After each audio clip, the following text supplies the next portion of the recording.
के मदरसा जामिया इस्लामिया दारुल उलूम कासमिया में तालीम हासिल करने वाले 19 बच्चों की दस्तारबंदी के लिए कार्यक्रम का आयोजन किया गया, जहां कार्यक्रम में आए अतिथियों ने तालीम हासिल करने वाले बच्चों की दस्तारबंदी की और उन्हें दुआओं से नवाजा। इस मौके पर उस्ताद हदीस मौलाना सलमान ने कार्यक्रम को संबोधित करते हुए बताया कि तालीम का मकसद आपसी प्यार मोहब्बत और गरीब बेसहारा लोगों का सहारा बनना है। इस दौरान कार्यक्रम में उलेमा, तालिबे इल्म बच्चे और गणमान्य लोग उपस्थित रहे। सिहारा से नजम सिद्दीकी की रिपोर्ट। मेरे अजीज दोस्तों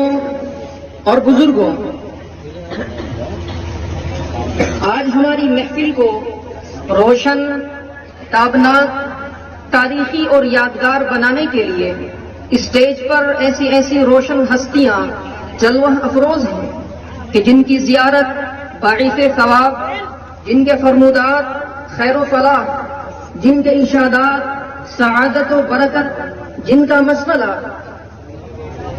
औसाफ व महासिन की मुरक्का है, जो बैक वक्त बेहतरीन आलिम भी हैं और फिक्र